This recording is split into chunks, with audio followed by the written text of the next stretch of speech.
Hello, this is saxophonist Greg Fishman, and welcome to another video lesson. Today we're going to talk about a concept that I call the snake. The snake is one of the analogies in the new book, The Lobster Theory, and it deals with sequencing your ideas, two different ways of sequencing. So, for this demonstration, we're just going to work with two chords, C minor 7 and a B minor 7. Let's play those chords just to get the sound in our ear.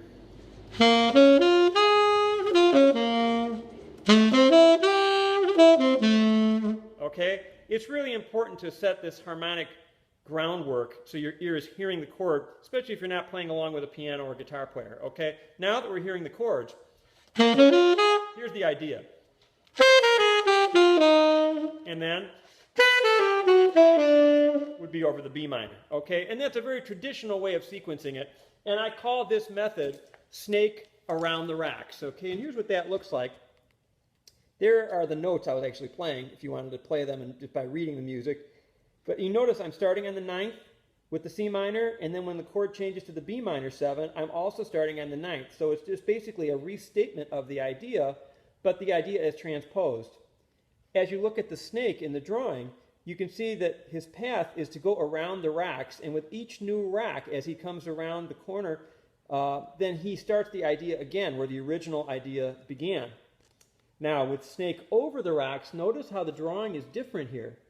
How his body is taking the shape of the racks, and he just keeps going in one direction. And that's what's going to happen musically with this line, okay? So if you want to play that, I'm going to play it for you in a second. And like I said, for the purposes of this demonstration, I'm only doing it on the first two chords, just to make things a little simpler. So here is snake over the racks, where his body is conforming to the harmonic shape of those racks.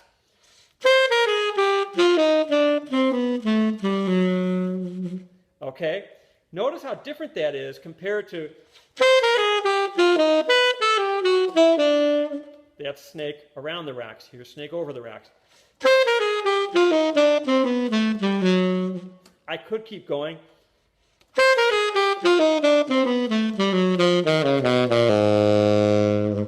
Okay, so it's really a cool effect, because it develops the idea further than the listener might expect, and that makes it exciting. Let's demonstrate this with another idea. We're going to have an ascending idea. I'm going to work with some thirds like this. This is right out of the Dorian scale.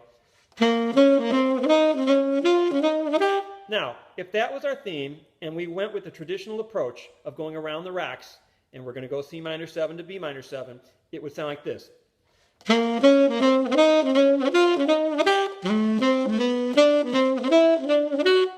If we went with the snake over the racks, it would sound like this.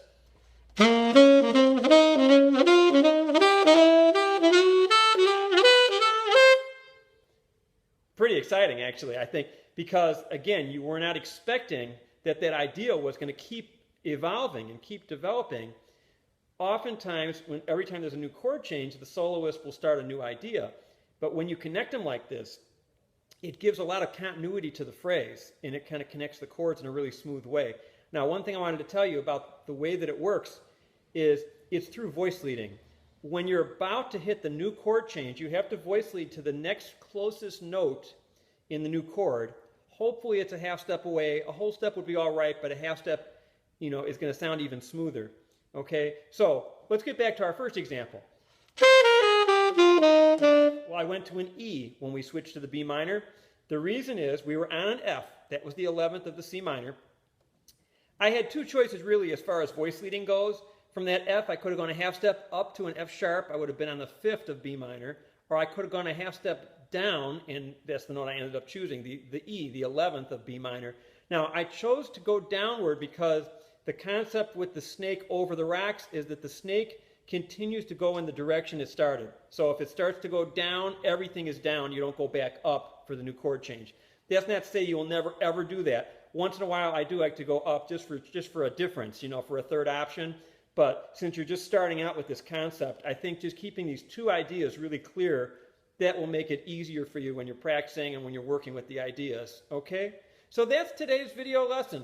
Pretty simple, but a very deep concept, and I want you to listen to all of your favorite recordings. Try to notice when the famous soloists are doing this, because they all know how to do it. Brecker, Coltrane, Sonny Stitt, Stan Getz, Paul Desmond, they all do it.